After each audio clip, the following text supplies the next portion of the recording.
Pernah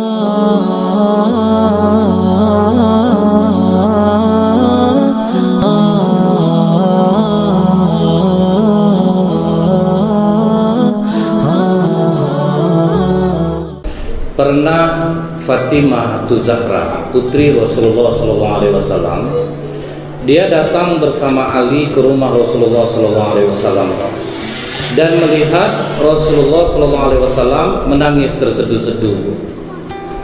Kemudian Fatimah bertanya kepada ayahnya, "Wahai ayah, apa yang membuat engkau menangis?"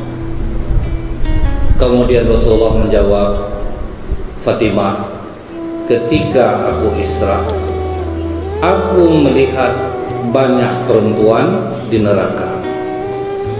Ditanya lagi oleh Fatimah, "Pak, atas dasar apa? Kenapa kok banyak perempuan di neraka, ayah?"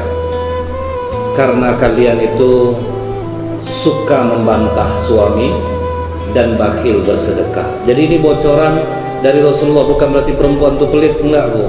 Ini bocoran dari Rasulullah yang membuat perempuan banyak masuk neraka. Membantah suami dan bakhil bersedekah. Suami ini memang sakral di dalam Islam ini, Bu. Apa kata Rasulullah? Sebetulnya perempuan ini mudah masuk surga dalam hadis yang lain. Apabila dia sholat 5 waktu, berpuasa di bulan Ramadan, berbakti kepada suami, bisa menjaga kehormatan diri, dia boleh masuk surga dari pintu mana saja dia mau. Sebetulnya mudah juga, Pak. Nah, kesulitannya disitulah yang 4 ini dilanggar, Bu. Sholat, perempuan ini, Bu, dapat keistimewaan. Sebaik-baik sholat seorang perempuan itu di rumah, sebaik-baik di rumah di ruang tengah, sebaik-baik di ruang tengah di dalam kamar. Ditanya oleh sahabat yang lain, "Bagaimana kalau istri kami mau sholat di masjid, ya Rasulullah?" "La tamna'un nisa'akumul masjid." Jangan larang perempuan kalau mau ke masjid. Nah, itu istimewanya, Pak. Beda dengan kita laki-laki. Kita laki-laki ini sunnah muakkad hadir berjamaah, Pak. Sunnah muakkad itu maksudnya apa, Bu? Kalau tidak ada halangan, usahakan datang ke masjid. Kita lihat, Pak, ya. Ada seorang pengusaha baja di Serang, Banten. Dia pas naik haji, di situ termenung dia, Pak. Kenapa orang Arab ini kaya-kaya? Udah capek mengeluarkan uang, tapi hidup tetap kaya. Dalam kepenasaran dia tuh, Pak, dia cari rahasianya. Ternyata apa, Pak? Orang di sana, Bu, jauh sebelum masuk waktu sholat, laki-lakinya sudah hadir di masjid. Yang kedua, begitu orang azan, sesibuk apapun mereka, toko langsung tutup, mall langsung kosong. Ini yang dikatakan Rasulullah, Pak. Siapa yang mengejar akhirat, kemewahan dunia akan tunduk kepadanya. Itu yang tidak kita lakukan di Indonesia, Pak. Sehingga, Bu, ya, yang dapat saf pertama di Masjid Nabawi itu, Pak, ada orangnya sampai 37 tahun itu aja orangnya, Pak. Saking mereka berebut untuk bisa hadir ke masjid mendapatkan saf pertama, terutama di sebelah kanan didoakan oleh malaikat. Itulah rahasia kekayaan mereka. Akhirnya begitu dia pulang naik haji, Pak, sampai dia di Indonesia, dikumpulkannya karyawannya. Dia pengusaha baja di Serang, Banten. Apa katanya ke karyawannya? "Mulai besok kalian mesti sholat berjamaah zuhur dan asar di kantor ini. Siapa yang tidak sholat berjamaah, saya pecat." Datang karyawannya bilang, "Terus mesinnya gimana nih, Pak?" "Matikan." "Kalian tahu, satu kali aku mematikan mesin, aku rugi 30 juta. Berarti 2 kali 60 juta. Kali 6 hari kerja 360 juta. Kali sebulan berapa miliar, Pak? Aku tidak masalah aku rugi dunia, tapi kalian betul-betul melaksanakan sholat berjamaah dan tidak akan aku potong gaji kalian." Coba Bapak sekarang share coba browsing di YouTube pengusaha baja di Serang, Banten yang mendulukan sholat jamaah. Ternyata kekayaannya sama jadinya, Pak, dengan orang-orang kaya di Arab. Nah, maksudnya itu apa, Pak? Asal maulah laki-laki ini sholat berjamaah, Pak. Apalagi datang jauh sebelum masuk waktu sholat, insya Allah hidup baru berubah. Jadi ini yang harus kita sadari. Nah, perempuan dia sudah dapat sholat di rumah, Cuman kadang yang membuat perempuan ini lalai sholat itu apa bu? Acara beralek itu paling sering tuh. Kan dari tuan rumah dikasihnya makeup tuh pak, dibisikkannya lah kak jangan lap makeup kakak kak, itu biokos itu 135 sekali makeup. Akhirnya banyak yang tidak sholat ibu-ibu nih pak, yang jaga makanan tidak sholat, yang jaga kado tidak sholat. Ditanya kenapa kakak tidak sholat kak? Tahu lah Allah tuh, kita kan nolong tetangga, dibuatnya hukum baru pak. Zuhur tidak sholat, asar tidak sholat, maghrib pun enggak, padahal jam 5 udah pulang pak. Rupanya sayang mau menghapus makeup tuh bu, abang belum nengok lagi, abang pulang kerja malam. Akhirnya enggak sholat pak. Kadang nonton TV di rumah bu, udah ditarik-tariknya daster tuh bu, mau beruduk, enggak jadi-jadi, nunggu iklan juga, rupanya tetap juga tegak situ pak. Akhirnya dia ngomong sama anak, mama mau sholat jangan kecilkan TV. Tuh heran anaknya bu, kok nggak dikecilkan TV ma? Nanti mama nggak tahu udah sampai di mana ceritanya. Rupanya sambil sholat tuh dia tetap juga dengar TV pak. Nah di sinilah bu, padahal perempuan sudah dapat keistimewaan, dia sholat baik di rumah, pahalanya besar. Dia mau jamaah pun tidak ada menjadi masalah. Nah ini yang paling banyak kena. Kemudian yang kedua, berpuasa di bulan Ramadan. Amalan bagi perempuan, kalau perempuan nih pak, jangankan puasa wajib, puasa sunat dia paling rajin.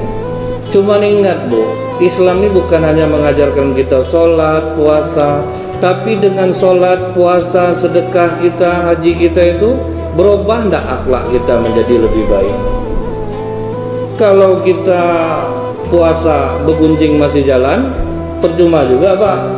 Al-ghibatu asyidda minaz zina, kata Rasulullah. Bergibah dosanya lebih besar daripada zina. Bertanya sahabat, kok seperti itu ya Rasulullah?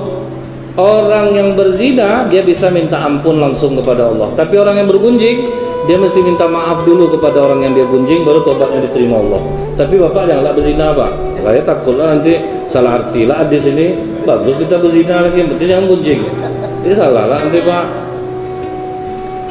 Jadi itu bu, kebanyakan yang membuat lemah kita ini, baik laki-laki ataupun perempuan, cuman cenderungnya perempuan, begunjing nih lah bu. Kadang kita tertipu dengan kata-kata apa bu? Ini aku bukan menjelek-jelekkan orang ya, akhirnya jelekkan orang juga jadinya pak. Misalnya kadang jamaah majelis taklim ibu-ibu nih pak, pas wirid pengajian kan biasa diumumkan tuh bu, ibu-ibu habis pengajian ini kita ada menjenguk orang sakit, suami dari ibu ini sakit. Selesai diumumkan ditanya sama jamaah lain, sakit apa pula suami ibu tuh kak? Sakit, itulah ndak kak ya, buat juga lah perangai ya, itulah akhirnya gunjing jadinya pak. Dan apa bu ya, satu kata yang membuat orang begunjing itu apa bu? Masa iya, itulah yang menyebabkan lebar dia jadinya pak. Dia ngonceng anak bu, pulang sekolah ketemu kawan di gerbang, kak sinilah kak, ngapa? Kakak tahu enggak kak suami saya? Masa iya? Gara-gara masa iya tuh enggak masak-masak pak, sampai anaknya udah lapar belakang, mah abang lapar, kena marahlah anaknya bu. Abang ada enggak diajar guru agamanya? Kalau orang tua lagi ngomong saya nggak boleh kita potong nak, saking asiknya begunjing tuh. Itulah yang menggugurkan pahala puasa kita. Jadi kita ini pak, kalau hanya Rasulullah itu menganjurkan kita sholat, anak PAUD pun pandai pak, anak TK aja udah pandai sholat. Tapi berubah nggak kelakuan bapak ibu dengan sholatnya? Kalau tidak, ini sangat disayangkan bu. Karena apa kata Rasulullah? Aktsaru ma yudkhilun nasal jannah taqwallah wa husnul khuluq. Yang banyak membuat orang masuk surga itu dua, takwa dia kepada Allah dan baik akhlaknya. Ya Rasulullah, ada orang yang taat ibadahnya, rajin puasa, rajin zikirnya, tapi sikapnya suka menyakiti orang. Kata Rasulullah apa bu? La khairu fiha hiya min ahlin nar. Sedikit pun tidak ada nilai kebaikannya dan dia adalah ahli neraka. Jadi hati-hati pak, bapak yang udah rajin sholat jamaah, tolong pelajari ilmu tentang akhlak. Karena banyak betul terdengar pak, sholat rajin mulut tajam, kan ngeri itu pak. Suami saya ustaz, rajin dengar pengajian, rajin ke masjid, tapi di rumah kasar, berarti kan nggak ada perubahan pak. Jadi makanya saya bilang kalau hanya sekedar sholat, anak PAUD pandai. Baca Quran, anak PAUD pandai. Tapi berubah enggak dengan amalan itu. Nah itu yang kita kehendaki. Nah jadi baru masuk nih Bu, yang ketiga, berbakti kepada suami.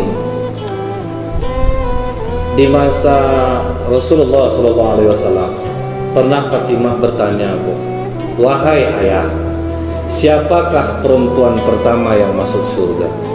Dijawab oleh Rasulullah, Muti'ah. Agak terkecil hati Fatimah, Pak, karena aku ini putri Rasul, kenapa kok tidak aku yang masuk surga duluan? Maka kata Rasulullah, dia memegang tali kekang ontamu nanti di surga, Fatimah. Maksudnya Fatimah dari keluarga Rasulullah yang meninggal dulu menyusul Rasulullah, yang masuk surga Muti'ah karena apa? Dia di depan memegang kendali onta Fatimah. Tapi Fatimah penasaran, Bu, apa yang menyebabkan dia masuk surga terlebih dahulu, ayah? Apakah masih hidup Muti'ah ini? Masih, Fatimah. Jalanlah kau ke rumahnya. Maka Fatimah membawa anaknya Hasan, dibawa ke rumah Muti'ah. Sampai di rumah Muti'ah diucapkan salam, Bu. Assalamualaikum. Waalaikumsalam. Ditanya oleh Muti'ah nih, Pak, siapa di luar? Aku Fatimah, putrinya Rasulullah. Aduh Fatimah, kenapa kau yang berpayah-payah datang kemari? Kirim saja orang biar aku yang jalan ke sana. Tidak Muti'ah, ini aku yang butuh kepadamu. Baiklah Fatimah, tapi bersama siapa engkau datang? Aku datang bersama anakku Hasan. Kata Muti'ah, maaf Fatimah, aku harus minta izin dulu kepada suamiku menerima tamu laki-laki. Kata Fatimah, anakku ini masih kecil Muti'ah. Maaf Fatimah, pulanglah dulu, aku harus minta izin kepada suamiku. Itulah dahsyatnya dia, Bu, saking menghormati suaminya, Pak. Ini suami kerja di luar kota, Bu, istri sibuklah bagaimana. Ditelepon sama suaminya, dek, adek di mana? Di rumah bang. Betul di rumah nih, ya. Coba hidupkan blender dulu. Saking curiga suami, Bu, suruh hidup blender dulu, Pak. Oh, nah berarti ya di rumah. Waktu itu belum bisa vicall, Pak. Beberapa besoknya lagi ditelepon lagi oleh suaminya, dek, adek di mana? Di rumah lah bang. Di rumah dekat mana? Dapur. Coba hidupkan blender dulu, dek. Hidup blender. Oh, nah ya berarti di rumah. Nah enak juga hati suaminya, Bu. Besok pulang suaminya mendadak, Bu. Rupanya istri tidak ada di rumah. Tanya ke anak, mama mana? Entahlah Pak, ada 2 hari ini buat blender aja. Dia rupa bawa blender manggil. Ibu jangan sampai macam seperti ini, Bu, ya. Ini lihat Pak, begitu dia menghormati suaminya, Bu. Tamu laki-laki kecil aja minta izin ke suami, Pak. Pulang Fatimah, Bu. Besoknya datang lagi Husain minta ikut juga, Pak. Akhirnya dua-duanya dibawa. Assalamualaikum Muti'ah. Waalaikumsalam. Engkau Fatimah? Iya. Alhamdulillah Fatimah, suamiku sudah mengizinkan. Dan aku juga bersama Husain. Aduh maaf Fatimah, aku baru minta izin untuk Hasan, untuk Husain belum. Pulang dulu. Pulang lagi, Pak. Ngeri enggak, Bu? Taat dia kepada suaminya. Pulang lagi. Besoknya datang baru diterima. Baru saja Fatimah duduk, apa kata dia kepada Fatimah? Maaf Fatimah, duduklah dulu, karena aku akan mempersiapkan makan untuk suamiku dan aku akan menunggunya pulang. Tak dipedulikannya, Pak. Ini suami mau pulang, apa yang dilakukannya, Bu? Mandi, dandan. Nah ini yang kurang perempuan sekarang, Bu. Coba lah, selalu ada alasannya. Gimana lagi Ustadz, kami capek di rumah. Gak bisa, Bu, lawan ibu banyak di luar, Bu. Kadang, Bu, ya jujur, banyak bapak-bapak nih yang komplain sama kami mau balik nih, Bu. Ustadz ya enak, Tat, ketemu istri kami pas pengajian udah cantik deh. Aslinya kami yang tahu, Tat, berserak di rumah, Tat. Pakai daster robek ketiak bom bawang, Tat. Rambut keriting jahat tuh tak jarang gak bersisir. Jadi tolong lah, Bu, berubah lah, Bu. Ini yang tidak dilakukan oleh istri sekarang. Tapi kalau ibu sudah maksimal melakukan itu, Bu, suami berkelakuan juga, ibu tidak salah lagi, Bu. Tapi kalau ternyata memang benar itu masalahnya, Islam sangat menganjurkan itu, Bu. Perempuan mesti menyenangkan ketika dia dilihat oleh suaminya. Jadi tidak ada alasan apapun, Bu. Pokoknya kita udah tahu nih, dandan lah. Cuman kalau sekarang terlambat ibu ngamalkan, Bu. Kalau sekarang ibu amalkan, terkejut bapak. Tahu-tahu pas pulang istri datang, apa kau nih, tinggal perangai kau nih. Karena tidak biasa Pak. Untuk anak menantu ini bolehlah dikasih tahu. Ini Pak ya, yang dilakukan istri itu harus dia selalu dalam keadaan wangi. Jadi jangan sampai suami mencium bau yang tidak enak di tubuh istrinya. Jadi apa yang dilakukan muti'ah? Kenapa dia masuk surga Bu? Dia dandan. Dia dandan. Dan alhamdulillah Bu, di Pekanbaru ini banyak perempuan-perempuan yang berhijrah yang sudah tahu ilmu ini, mereka praktekkan Pak. Dan itu sangat berpengaruh Bu di rumah tangganya. Di rumah tangga itu pengaruh. Karena apa Bu ya? Tapi memang Pak, Bapak gitu juga Pak, cantik ini butuh modal Pak. Tolonglah Pak, Bapak jangan untuk cantik aja. Bapak dari tadi senang hati Bapak Pak. Bapak saya bela, ini ada juga kesalahan Bapak. Bapak tahu enggak Pak? Kolagen itu Pak 25.000 itu untuk 1 hari Pak. Itu untuk kulit ibu. Serum itu Pak, serum Nuskin itu 600.000. Kemudian cek kulit dokter Jalan Cempaka 140 Pak. Krim G untuk pagi, krim R malam, kan? Jadi tolonglah tuh Pak, anggarkan itu Pak. Bapak jangan bilang cantik, tadi udah gagah-gagah kayak Bapak ini duduk Bu, padahal salah dia juga. Modalilah Pak. Bapak itulah salahnya, menyalahkan aja pandai, tapi memodali tidak mau. Sibuk cerita orang istri saya tidak pandai bergaya, modalilah, pasti pandai jadinya Bu ya. Ibu lain lah, semangat ibu lah. Jangan nampak curhat kita Bu. Maaf ya Pak ya, saya memang agak santai tapi nyelekit Pak. Jadi kemudian Pak ya, muti'ah ini Bu, habis dia dandan, disiapkannya makanan. Setelah makanan siap, diletakkannya cambuk di atas meja makan. Di situ Fatimah heran Pak. Apa makan cambuk pula suami dia ini? Kenapa harus ada cambuk di situ? Habis itu Pak, begitu suami pulang, dia pun menyambut ke pintu. Ini yang jarang dilakukan istri. Ibu tahu enggak Bu, kami laki-laki ini ada kesombongan. Jadi dia paling suka dihargai. Dia paling suka dihargai Bu. Tetapi sayang, yang mengamalkan ini justru pelacur. Sampai apa kata pelacur Bu? Kenapa suami kalian jatuh ke pelukan kami? Padahal kalian sebagai istri sah lebih cantik daripada kami. Yang pertama apa Bu? Pelacur dandan. Yang kedua, dia menyambut kehadiran laki-laki itu Bu. Jauh lagi Bu, abang sini, aku kangen. Apa nak habis di bapak nih Bu? Dia tidak pernah digitukan Pak. Di rumah Bu ya, baru pulang tengok HP loh. Tasnya siapa ada teleponnya tadi, muak orang nih Bang. Diceknya panggilan tak terjawab. Ini Dedi apa Dewi nih Bang? Tentu risau hati suaminya Bu. Curiga terus saja Pak. Disambut tanggal 1 sampai 10 aja Bu. Dah habis uang bayar ini tidak ada penyambutan lagi Pak. Disambut tuh dahsyat Bu. Ibu pun tidak boleh ngamalkan ini karena terlambat ya Bu ya. Terlambat. Tidak juga bisa. Nanti kejang-kejang bapak nanti Bu terkejut dia nengok ibu menyambut, bang aku kangen. Waduh tuh goncang jiwa langsung Bu. Tidak tidur dia malam tuh Pak. Apa yang terjadi sama istri aku nih? Terus apa Bu ya, setelah dia sambut suaminya Pak ke dalam, kemudian sudah suaminya beberes bersih-bersih, pergi ke tempat makan, ditanya oleh Fatimah, apa gunanya cambuk itu muti'ah? Guna cambuk ini Fatimah, apabila suamiku tidak suka dengan masakan yang aku hidangkan, karena aku salah membumbuinya, aku ridho suamiku mencambuk punggungku, asalkan dia mau memaafkan kesalahan aku. Jadi mulai malam ini Bu, setiap kali ibu menyiapkan makan, letakkanlah cambuk di atas meja makan. Bapak kadang salah arti juga di hadis ini Bu. Dengar kalian tuh, jangan macam-macam sama bang. Dah enak aja makanan kalian boleh bang cambuk. Bukan seperti itu juga Pak.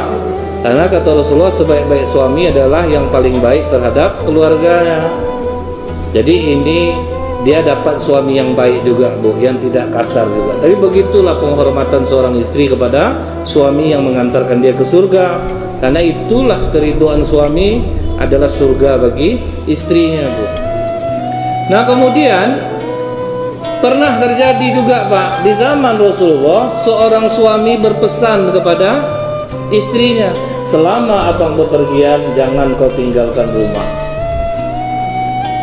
Rupanya pas suaminya pergi, Bu, datang utusan keluarga perempuan nih, bapak kau sakit, jenguklah. Apa kata si perempuan nih? Maaf, suamiku berpesan aku tidak boleh meninggalkan rumah selama dia bepergian, jadi aku tidak berani keluar. Dasar anak durhaka, bapak kau yang sakit kau tidak datang, minta maaf, sampaikan salamku kepada bapak keluarga bahwa aku tidak bisa datang. Pesan suamiku, aku tidak boleh keluar dari rumah. Beberapa hari setelah itu, Pak, orang tuanya meninggal. Datang lagi utusan keluarga. Kemarin sakit bapak kau tidak sempat datang, sekarang bapak kau meninggal, datanglah. Maaf, suami aku belum pulang, aku tidak berani karena suamiku berpesan aku tidak boleh keluar selama dia bepergian. Sambil menangis dia menahan kerinduan, Bu. Begitu suaminya pulang, langsung dia peluk, dia tanyakan, Bang, tolong tanya kepada Rasulullah, durhakakah aku sebagai anak karena abang berpesan aku tidak boleh meninggalkan rumah? Pas abang pergi ternyata orang tuaku sakit, aku tidak bisa jenguk karena pesan abang, dan orang tuaku meninggal, aku tidak datang karena aku hormat dengan apa yang abang pesankan. Cemas suaminya, Bu, datang ke Rasulullah, Pak. Wahai Rasulullah, sewaktu aku bepergian aku sempat berpesan kepada istriku, jangan kau tinggalkan rumah selama aku bepergian. Rupanya pas aku pergi orang tuanya sakit, dia tidak jenguk.